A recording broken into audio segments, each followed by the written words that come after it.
नमस्कार विद्यार्थी मित्रांनो, MPSC विक्ट्री या आपल्या यूट्यूब चॅनेलमध्ये तुमचं खूप स्वागत आहे. आपण एक नवीन सिरीज चालू केली होती. तिचं नाव होतं प्रश्नपत्रिका विश्लेषण आणि सराव.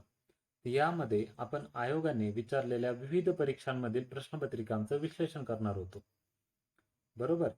मग त्याच सिरीजमधील आज आपण पुढील टॉपिक पाहतोय, तो म्हणजे घटनेची प्रस्तावना, ज्याला आपण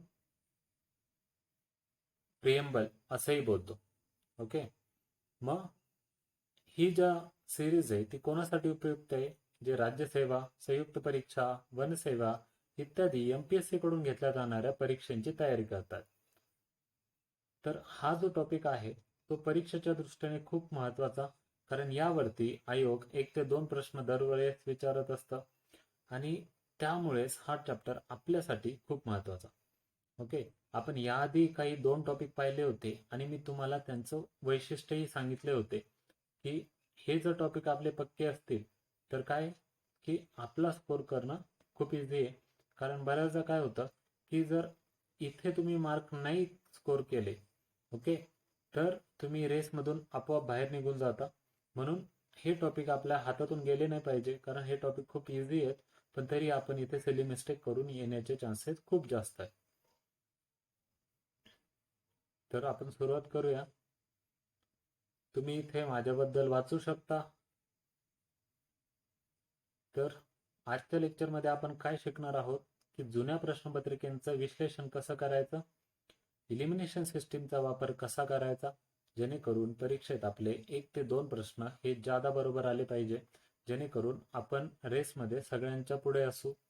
आणि जरी तुम्हाला प्रश्नाचं उत्तर येत नसेल तरी तुम्ही बरोबर उत्तराकडे कसे इफेक्टिव्हली जाऊ शकता. त्यानंतर समरी आणि रिव्हिजन हा आपल्या जी काही सिरीज आहे त्याचा कोर म्हणता येईल का, कारण प्रत्येक लेक्चर झाल्यानंतर आपण पुन्हा ते रिवाइज करतो.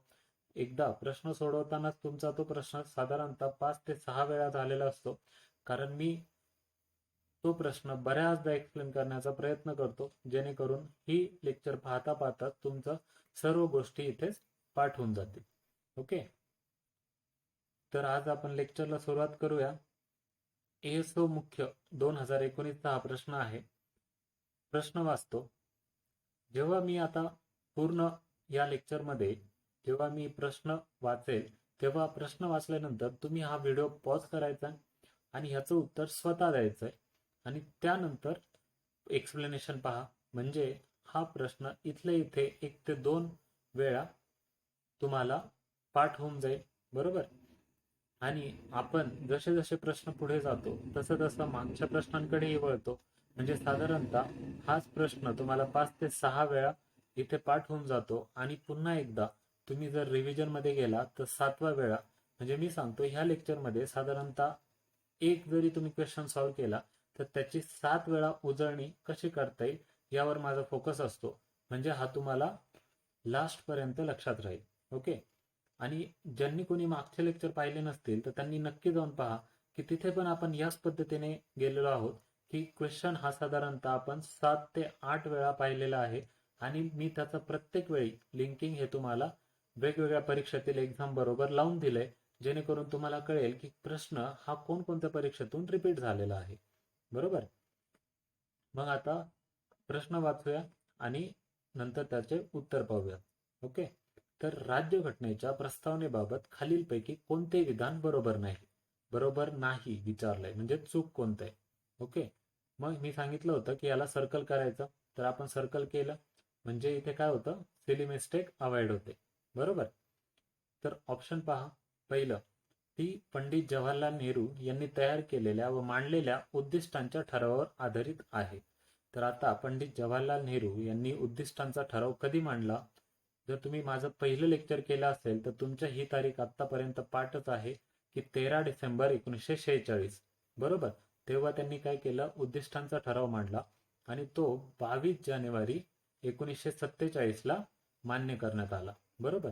मग आता हा जो काही उद्दिष्टांचा ठराव होता त्याबरोबर मी आणखीन 2 काही डेट दिल्या होत्या. त्या कोणत्या होत्या? 9 डिसेंबर 1946 आणि 11 डिसेंबर 1946. या दोन्ही डेट्स खूप महत्वाच्या होत्या, कारण मी तेव्हा तुम्हाला 9 डिसेंबर, 11 डिसेंबर आणि 13 डिसेंबर ह्या डेट लक्षात ठेवायला लावल्या होत्या, कारण या दोघांच्यात फक्त एक एक दिवसाचा गॅप होता, अशी ट्रिकही सांगितली होती. तर 9 डिसेंबर आणि 11 डिसेंबर या 2 दिवशी काय काय झालं हे तुम्ही मला कमेंट बॉक्समध्ये सांगा. कारण हे मी पहिलं, दुसरं आणि तिसऱ्या लेक्चरमध्ये खूप वेळा रिपीट केलंय, त्यामुळे तुमचं हे आतापर्यंत पाठ होऊन गेलं असेल. ओके, तर ते तुम्ही आता कमेंट बॉक्समध्ये सांगायचंय.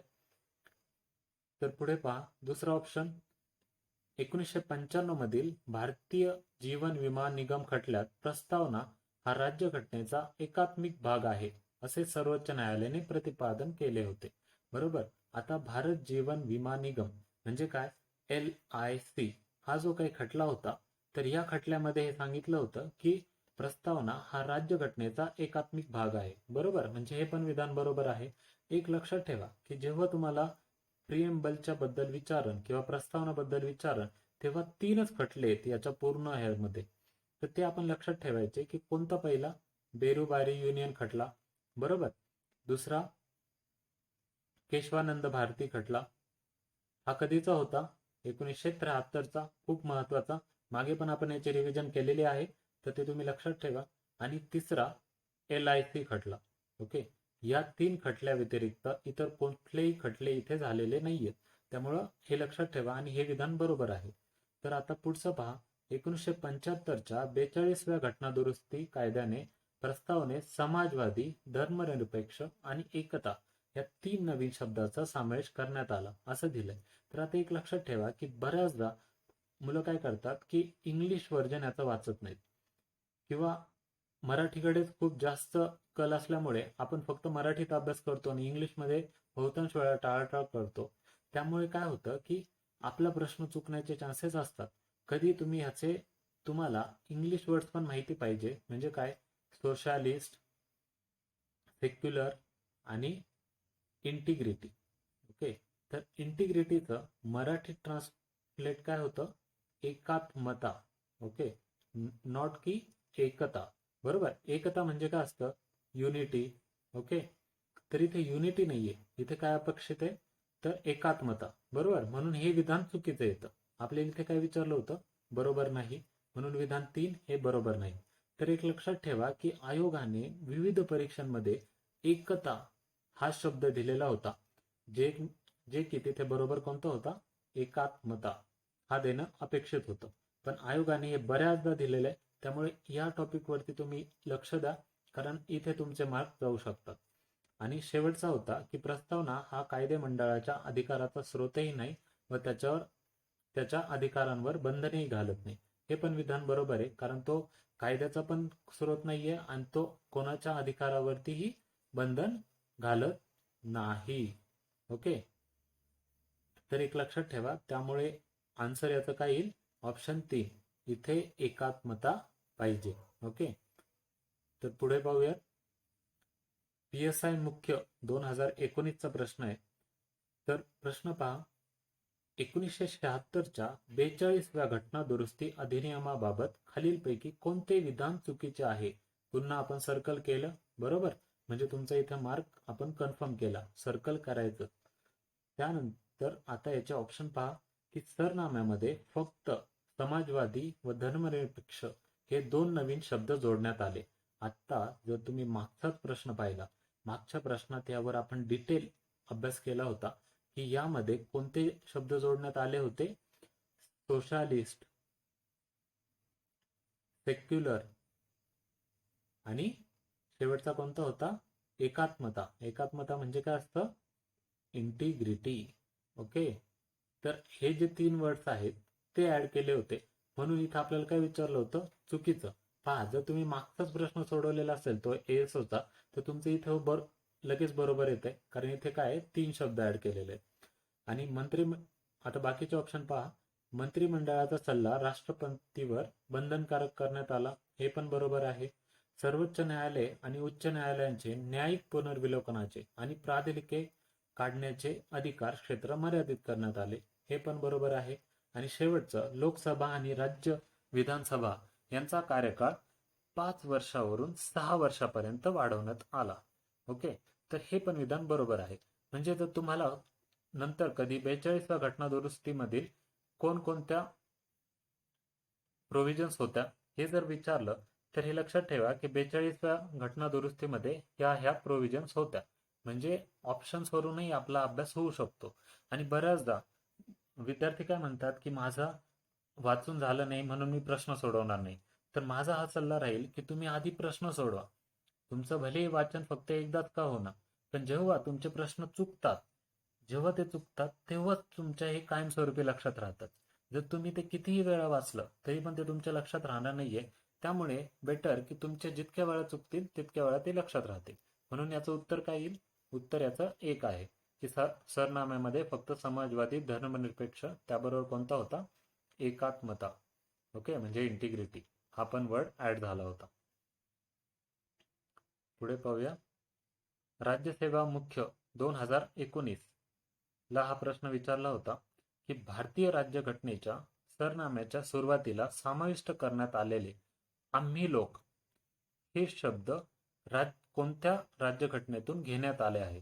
ओके, काय विचारलंय की आम्ही लोक म्हणजे काय? We the people of India अशी सुरुवात आहे ना आपल्या प्रिएम्बलची, we the people of India. मग हा जो काही आहे तर तो कोणत्या देशाच्या राज्यघटनेतून घेतला आहे? आपल्याला माहिती आहे की जी आपली प्रस्तावना आहे ती प्रस्तावना आपण कुठून घेतली? तर ती अमेरिकेच्या कॉन्स्टिट्यूशन वरून घेतली. म्हणजे अमेरिकन डिक्लेरेशन ऑफ इंडिपेंडन्स मध्ये सुरुवातीला जी काही प्रस्तावना केली होती तर त्यात असं लिहितं की वी द पीपल म्हणजे आम्ही लोक. ओके, म्हणून हे अमेरिका उत्तर बरोबर आहे.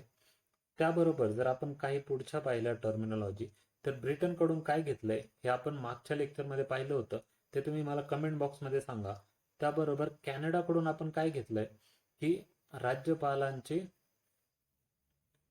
अपॉइंटमेंट कोण करतं? केंद्र सरकार करतं. ही जी काही प्रोव्हिजन आहे ते आपण कॅनडाकडून घेतली. परत इथं सेंटर हे स्ट्रॉंग असतं, म्हणजे फेडरेशनचा जो नियम आहे ज्यामध्ये सेंटर हे स्ट्रॉंग आहे. ओके, तर हे जे काही आहे ते आपण कुठून घेतले? कॅनडाच्या संविधानातून घेतले. त्यानंतर ऑस्ट्रेलियाबाबत मी एक तुम्हाला ट्रिक सांगितली होती. ती कोणती ट्रिक होती? की ऑस्ट्रेलियामध्ये जे काही कॉमन गोष्टी आहेत त्या ऑस्ट्रेलियाकडून घेतल्या. म्हणजे काय? जॉईंट सिटिंग किंवा संयुक्त बैठक, बरोबर, इंटरस्टेट ट्रेड, ह्या ज्या काही गोष्टी आहेत त्या आपण कुठून घेतल्या? ऑस्ट्रेलियाकडून घेतलेल्या आहेत, बरोबर. तर याचं उत्तर काय येईल? म्हणून ऑप्शन. तर पुढचा प्रश्न पाहूया. एएसओ मुख्य 2018 ला हा प्रश्न विचारला होता. प्रश्न काय की भारतीय राज्यघटनेच्या प्रास्ताविकानुसार भारत हा प्रजासत्ताक आहे. प्रजासत्ताक म्हणजे काय? रिपब्लिक आहे. ओके, मग रिपब्लिक या प्रजासत्ताकचा अर्थ कोणता? आता आपल्याला माहिती आहे की एखाद्या देशाला आपण रिपब्लिक केव्हा म्हणतो, तर त्याची एकच टर्मिनॉलॉजी खूप महत्वाची की रिपब्लिक मध्ये काय असतं की जो कोणी राष्ट्रप्रमुख असतो तर तो कोण? लोकांकडून निवडला जातो, बरोबर. म्हणून आपण त्याला काय म्हणतो? रिपब्लिक म्हणतो.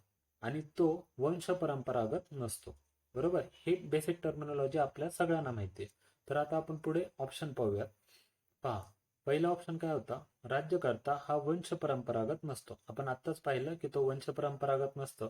जर आपण ब्रिटनमध्ये पाहिलं तर ब्रिटनमध्ये काय की तो वंश परंपरागत आहे. म्हणजे जे काही क्राऊन आहे, क्राऊन म्हणजे महाराणी जी आहे, तर ती वंश परंपरागत असते, बरोबर. म्हणून हा ऑप्शन काय बरोबर आहे की इथे वंश परंपरागत नसतो, कारण ब्रिटन हा रिपब्लिक नाहीये, बरोबर. तिथं काय? मोनार्की आहे. मोनार्की म्हणजे काय की राजेशाही, बरोबर. तर इथे काय? भारतामध्ये रिपब्लिक आहे, म्हणजे इथला जो हेड असेल, हेड कोण आहेत? आपले राष्ट्रपती आहेत. तर ते काय? वंश परंपरागत नाहीये, हे लक्षात ठेवा. तर पुढे पहा, सार्वभौम सत्ता ही केंद्रीय मंत्रिमंडळांमध्ये असते.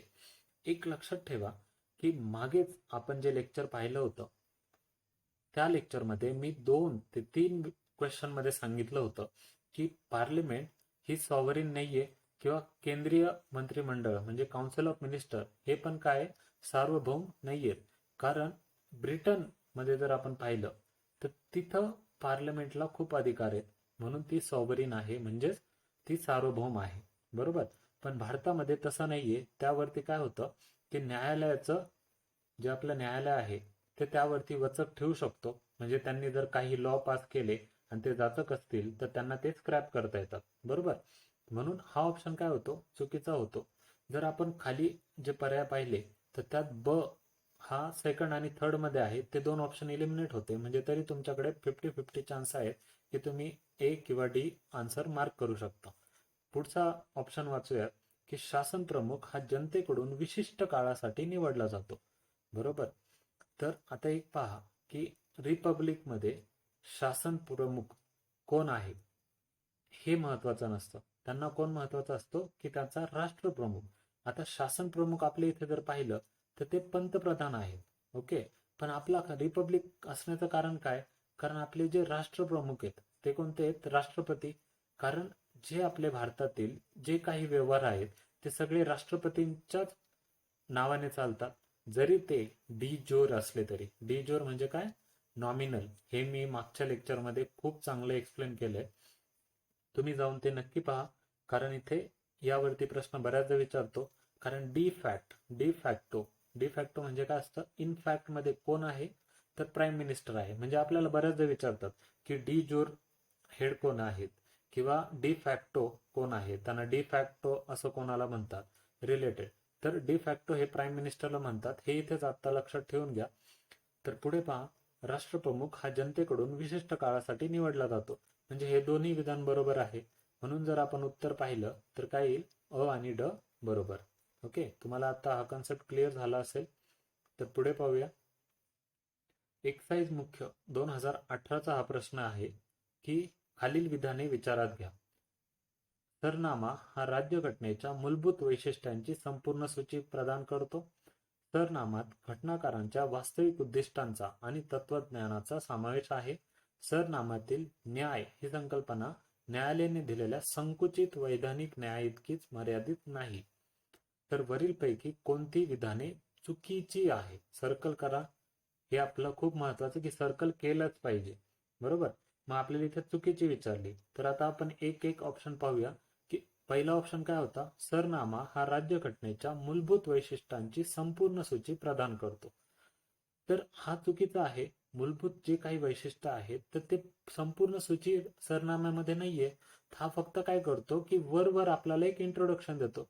जर तुम्ही एखाद्या बुकचं इंट्रोडक्शन वाचत असाल तर तुम्हाला एक काय आयडिया येईल की बुकचं फक्त एक ओव्हरऑल अंडरस्टँडिंग येते. त्याची काही संपूर्ण सूची वगैरे जी आहे तर ती इथे नसते. बरोबर. म्हणून हे विधान काय होतं? चुकीचं होतं. पुढे पहा की सरनाम्यात घटनाकारांच्या वास्तविक उद्दिष्टांचा आणि तत्वज्ञानाचा समावेश आहे. तर हे विधान बरोबर आहे. कारण जे काही आपले तत्वज्ञ होते तर त्यांचं म्हणणं हेच आलं होतं की जे सरनामा आहे तो आम्हाला जे काही पाहिजे होतं किंवा आम्ही जे काही विल केली होती किंवा जे ड्रीम केलं होतं तर तेच एक्सप्लेन करतो. बरोबर. म्हणजे तुम्ही आल्हादी कृष्णस्वामी अय्यर किंवा हिदायतुल्ला यांचे जर स्टेटमेंट्स वाचले प्रिएम्बलच्या रिलेटेड तर त्यांचं म्हणणं हेच होतं. म्हणून हे विधान बरोबर आहे. त्यानंतर पहा, सरनाम्यातील न्याय ही संकल्पना न्यायालयाने दिलेल्या संकुचित वैधानिक न्यायाइतकी मर्यादित नाही. तर हे विधान बरोबर आहे. कारण न्यायालयाने नंतर वारंवार जे काही LIC खटला होता किंवा केशवानंद भारती खटला होता तर या खटल्यांमध्ये काय सांगितलं की बाबा ही जी काही गोष्ट आहे तर ती इथेच मर्यादित नाहीये. तुम्ही ह्याचा वायडर इंटरप्रिटेशन करू शकता. बरोबर. म्हणून ह्याचा ऑप्शन काय येईल? आपल्याला इथे विचारलं होतं चुकीचं. घाईगडबडीत तिथे मार्क करायचं नाही की हे दोन बरोबर आहेत. ओके. तर एक लक्षात ठेवा, हे करताना खूप काळजीपूर्वक करत जा जेणेकरून तुम्ही सिली मिस्टेक नाही करणार. आपल्याला सिली मिस्टेक करून रँक काढून घ्यायचा नाहीये. बरोबर. म्हणून सिली मिस्टेक अवॉइड करायच्या, नाहीतर आपल्या पोस्ट मिळवण्यात अडचणी उद्भवू शकतात. ओके. मग नंतर तीच चूक आपल्याला वर्षभर लक्षात राहते. तर लक्षात ठेवा की ह्याचं उत्तर कोणतं येईल. त्यामुळे फक्त अविधान चुकीचं आहे कारण ही संपूर्ण सूची नाही. पुढे पहा, PSI 2018चा प्रश्न आहे की भारतीय राज्यघटनेच्या उद्देश पत्रिकेनुसार भारत हे गणराज्य आहे. गणराज्याचा अर्थ कोणता? ओके. आता काय विचारलं? गणराज्य म्हणजे काय? पुन्हा येतं रिपब्लिकच. म्हणजे हा क्वेश्चन आपण आत्ताच पाहिला होता आणि खूप डिटेलमध्ये पाहिला होता. तर तुम्हाला आता अंदाज आला असेल की हा पुन्हा रिपीट झालाय, की देशात अनुवांशिक राज्यकर्ता नाही. आपण हेच पाहिलं होतं की ब्रिटनमध्ये अनुवांशिक आहे म्हणून तो नाही. हे विधान बरोबर आहे. देशाचा प्रमुख हा विशिष्ट कालावधीसाठी जनतेकडून प्रत्यक्ष किंवा अप्रत्यक्षरित्या निवडलेला असतो. तर हे पण विधान बरोबर आहे. बरोबर. म्हणून काय, दोन्ही विधाने ही बरोबर आहेत. तर हे आपण मागच पाहिलं होतं आणि हा क्वेश्चन रिपीट झालेला आहे. ओके, पुढे पहा. राज्यसेवा मुख्य 2018चा प्रश्न, की खालील विधाने विचारात घ्या. तर धर्मनिरपेक्ष राज्य म्हणजे राज्य सर्व धर्मांचे समान संरक्षण करते आणि कोणताही एक धर्म राज्य धर्म म्हणून मानत नाही. बरोबर. तर हे विधान काय आहे? बरोबर. आपण जे साधारणतः दुसरं का तिसरं लेक्चर होतं त्यामध्ये पाहिलं होतं की काही देशांमध्ये कॉन्स्टिट्यूशनच्या वरती धर्म आहे. म्हणजे आपण पाकिस्तानचं एक्झाम्पल पाहिलं होतं की जिथे पहिले धर्म येतो आणि त्याखाली काय येतं, कॉन्स्टिट्यूशन येतं. पण आपला जर भारत पाहिलं तर त्यामध्ये काय की कॉन्स्टिट्यूशन हे सर्वोच्च आहे आणि त्याच्यावरती कोणीच नाहीये. म्हणून हे विधान काय बरोबर आहे. त्यानंतर पहा की राज्यघटनेच्या शिल्पकारांनी अनुच्छेद 25, 26 आणि 27 स्वीकारून धर्मनिरपेक्षतेला चालना दिली आहे. बरोबर. मग आता हे जे आर्टिकल्स आहेत ते कशाचे रिलेटेड आहेत ते तुम्ही मला कमेंट बॉक्समध्ये सांगा. त्यातलं मी एक सांगतो की 27 हे कशाचे आहे की कोणत्याही धर्माचा प्रसार करण्यासाठी तुम्ही त्याला टॅक्स आकारू शकत नाही. बरोबर. आणि बाकीचे जे हे दोन आहेत ते तुम्ही आता मला कमेंट बॉक्समध्ये कळवा. त्यानंतर पहा, धर्मनिरपेक्षता हा राज्यघटनेच्या पायाभूत संरचनेचा भाग आहे. हे बरोबर आहे. जे काही आपली केशवानंद भारती खटला होता, मी सांगितलं हा खूप महत्वाचा खटला आहे आणि मागच्या 2-3 लेक्चरमध्ये आपण खूप वेळा ह्याला रिवाइज केले. हा कधी होता? 1973. जर डेट विचारली तर 24 एप्रिल. 24 एप्रिल लक्षात ठेवायचं मी सांगितलं होतं. सचिन तेंडुलकरचा बर्थडे असतो 24 एप्रिलला. तर त्या दिवशी हा खटला होता. म्हणून 24 एप्रिल 1973ला या खटल्यामध्ये सांगितलं गेलं होतं की हा पायाभूत संरचनेचा भाग आहे. म्हणून आपल्याला काय विचारलं होतं इथे, कोणती विधाने ही बरोबर आहेत. म्हणून यातील काय येईल? ऑप्शन डी येईल की यातील सर्व विधाने ही बरोबर आहेत. तर पुढे पाहूयात. एसओ मुख्य 2017चा हा प्रश्न आहे की भारतीय राज्यघटनेच्या सरनाम्याबाबत खालील विधाने विचारात घ्या. तर सरनामा हा राज्यघटनेचे अविभाज्य अंग आहे. हे विधान काय आहे? बरोबर आहे. सरनाम्यातील तरतुदी या न्यायालयाद्वारे अंमलात आणता येतात. तर आपल्याला माहिती आहे की ज्या काही खटले झाले होते, आता आपण 3 खटले पाहिले, त्यात सर्वोच्च न्यायालय काय म्हटलं की तुम्ही हे न्यायालयाद्वारे अंमलात आणू शकत नाही. ओके, म्हणजे ह्याला कोणताही लिगल स्टेटस नाहीये. आणि यावरती आयोगाने बऱ्याचदा प्रश्न विचारला की याला कोणतं लिगल स्टेटस आहे का, तर नाहीये. तुम्ही हे न्यायालयाद्वारे अंमलात आणू शकत नाही. ओके, तर पुढे पहा. सरनामा हा विधिमंडळाच्या अधिकाराचे स्रोत म्हणून कार्य करतो.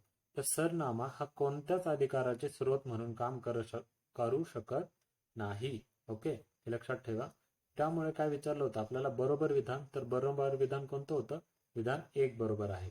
ओके, पुढे पहा की PSI मुख्य 2017चा हा प्रश्न आहे की भारत हे गणराज्य आहे याचा अर्थ पहा.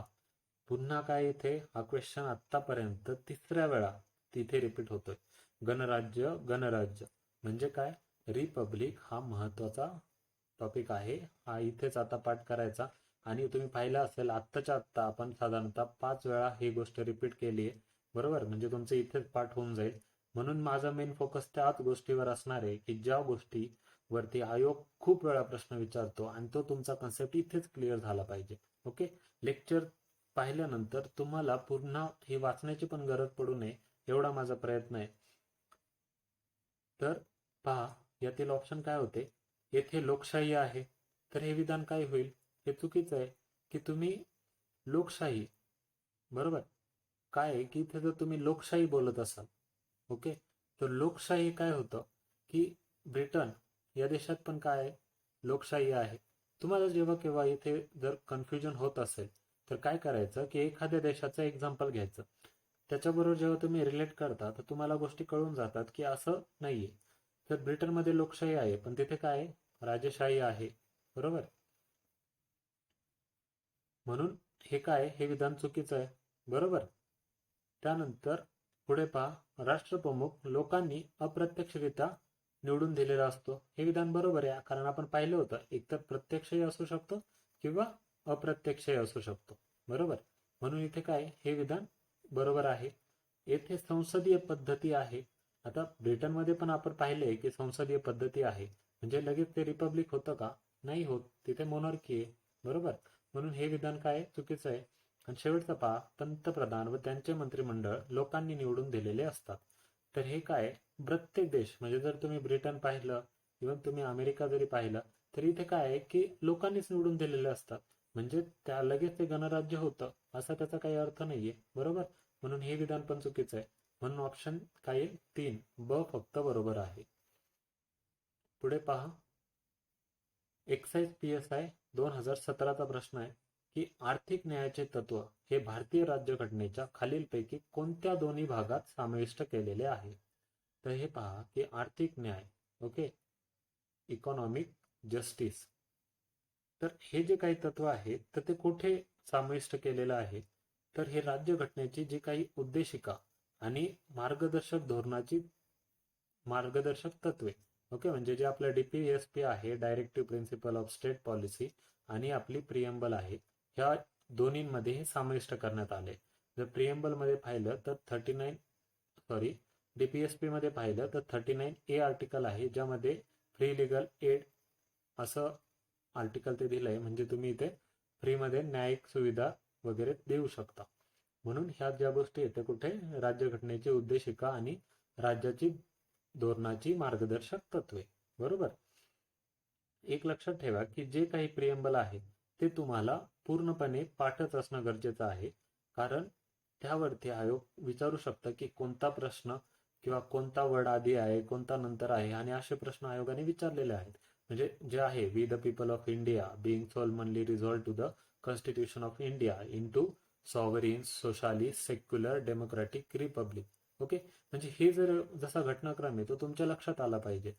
परत पुढे काय म्हणता आयोग, जस्टिस, लिबर्टी, इक्वॅलिटी, फ्रॅटर्निटी, ही क्रमवारी ही पण तुम्हाला माहित पाहिजे. आणि कधी अडॉप्ट केलं, 26 नोव्हेंबर 1949, हे आपण पाहिलेलं आहे.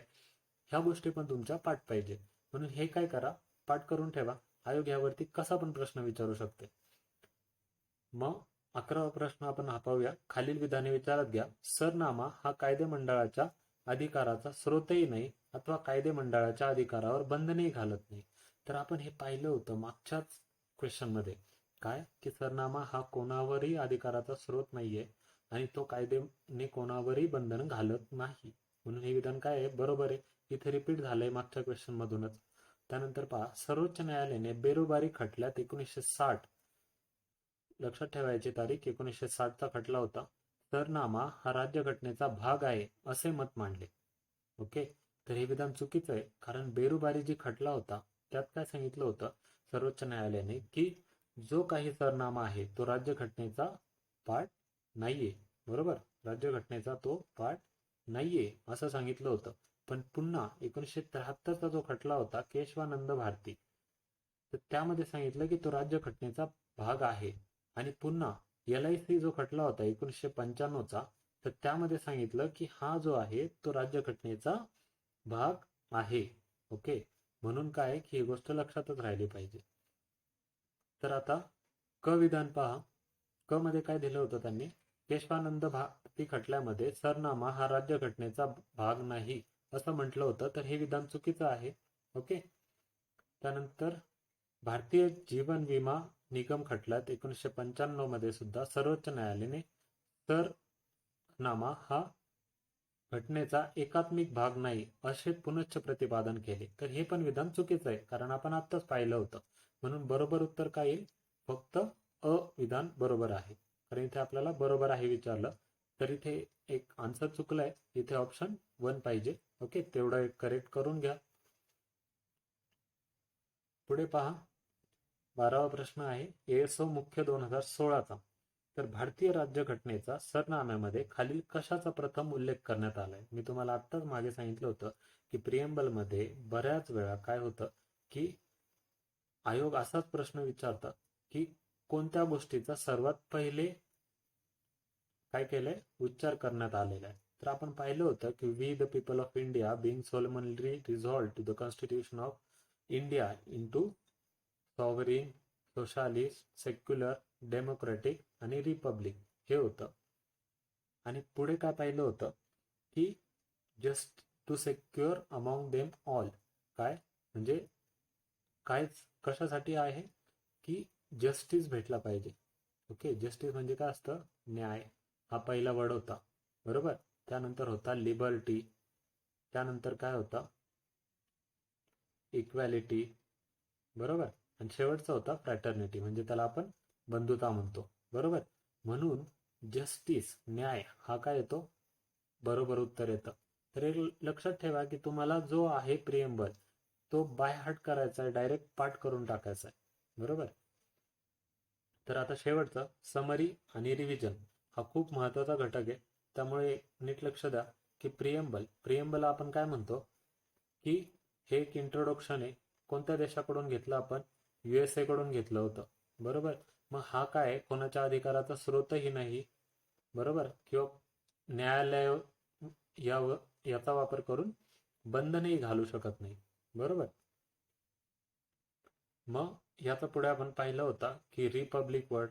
ओके, रिपब्लिक म्हणजे गणराज्य. तर हे बऱ्याचदा आयोगाने विचारलंय म्हणून हे बायहार्ट करायचं. रिपब्लिकचा अर्थ काय होतो, तो वंश परंपरागत नसतो आणि तो प्रत्यक्ष किंवा अप्रत्यक्षरित्या निवडलेला असतो बरोबर. हे लक्षात ठेवा. पुढे पहा की 3 खटले आपण या रिलेटेड पाहिलं होतं. पहिला बेरुबारी खटला कधीचा होता, 1960चा. तर हा महत्वाचा, यात काय की घटनेचा तो भाग नाहीये असं त्यांनी सांगितलं होतं. नंतर त्यालाच काउंटर करण्यासाठी पुढे आला तो केशवानंद भारती खटला. याची तारीख महत्वाची 24 एप्रिल 1973. तर यानुसार काय होतं की हा घटनेचा भाग आहे. आणि शेवटचं LIC खटला 1995चा, यात पण काय म्हटलं होतं सुप्रीम कोर्ट, भाग आहे. त्यानंतर 42वी जी घटना दुरुस्ती होती त्याने 3 वर्ड्स ऍड केले होते. कोणते वर्ड्स होते ते, सेक्युलर, सोशालिस्ट आणि इंटिग्रिटी. इंटिग्रिटी म्हणजे काय, एकात्मता. हे लक्षात ठेवा, एकात्मता, नॉट एकता. ओके, हा आयोगाने बऱ्याचदा विचारले, बऱ्याच जणांनी रॉंग करून आलेले आहेत, सिली मिस्टेक केलेलं आहे. ओके, आणि पुढे पाहूयात की जर प्रिएम्बल पाहिलं तर मी तुम्हाला सांगितलं की प्रिएम्बल मधले इच अँड एव्हरी वर्ड तुमचा पाठ पाहिजे की सॉव्हरीन, सेक्युलर, सोशालिस्ट, डेमोक्रॅटिक आणि रिपब्लिक. ओके, त्यानंतर आपण पाहिलं होतं, एक लक्षात ठेवा ट्रिक सोपी, JLEF म्हणजे काय, अशी क्रमवारीनुसार जस्टिस, लिबर्टी, इक्वॅलिटी आणि फ्रॅटर्निटी. म्हणजे काय, justice, social, economical, political, liberty of thought expression, faith of worship etcetera, आणि equality of opportunity in matter of public employment etcetera. म्हणजे ज्या काही येतात, इक्वॅलिटी ऑफ ऑपॉर्च्युनिटी ते, आणि fraternity okay among all citizens, ह्या गोष्टी ज्या आहेत ते तुम्ही लक्षात ठेवा. ज्याचे मराठीत अर्थ न्याय, समता किंवा समानता आणि शेवटचा बंधुता बरोबर, ह्या गोष्टी. आणि शेवटचं महत्वाचं 26 नोव्हेंबर 1949ला तो अडॉप्ट केला आपल्याच लोकांना बरोबर, आपल्याच लोकांना तो देण्यात आला. मग हे महत्वाचं की ही जी तारीख आहे ती संविधान दिवस म्हणून साजरी केली जाते. मागेही पाहिलं सांगितलं होतं की यावरती आयोगाने प्रश्न विचारलेले आहेत, म्हणून हे लक्षात ठेवा. आता आपण 5वा संविधान दिवस साजरा केला, जे आपण टेलिग्राम वरती व्हाईस सेशन घेतोय, म्हणजे व्हाईस चॅट सेशन घेतोय चालू घडामोडींचं, त्यामध्ये हा टॉपिक आपण कव्हर केलेला आहे. ओके, तर हे दर रविवारी असतंय टेलिग्राम वरती. तर तुम्ही काय करा की ह्याला जॉईन करा. यामध्ये आपण 1 तासामध्ये 1 महिन्याचं करंट अफेअर कव्हर करतोय आणि त्याच्या नोट्स वगैरेही देतोय. तर तुम्ही टेलिग्राम व्हाईस चॅट जॉईन करा. टेलिग्राम चॅनलची लिंक आहे MPSC विक्ट्री म्हणून सर्च करा, तिथे तुम्हाला हे भेटून जाईल. आणि हे लेक्चर खूप प्रोडक्टिव्ह आहे, तुमचं रिव्हिजनसाठी खूप फायदा होईल, म्हणून हे लेक्चर अजिबात चुकू नका. तर आज आपण इथेच थांबूयात. तुम्ही चॅनेलला नवीन असाल तर चॅनेलला नक्की सबस्क्राईब करा, हा बेल आयकॉन प्रेस करा, म्हणजे नवीन नवीन अपडेट्स तुम्हाला भेटत जातील. आणि टेलिग्राम चॅनेल MPSC विक्ट्रीला नक्की जॉईन करा. यावरती रोज डेली क्विज, कशाच्या, करंट अफेअर्सच्या अपडेट होत असतात.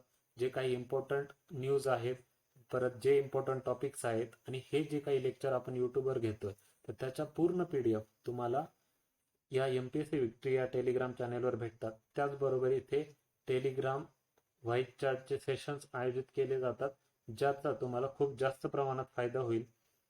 तर आजच्यासाठी आपण इथेच थांबूया. पुन्हा भेटू आता आपण नेक्स्ट लेक्चरमध्ये. आणि हे लेक्चर तुम्हाला कसं वाटलं हे तुम्ही कमेंट बॉक्समध्ये नक्की सांगा, म्हणजे मला अजून नवीन लेक्चर बनवण्यासाठी याचा फायदा होईल.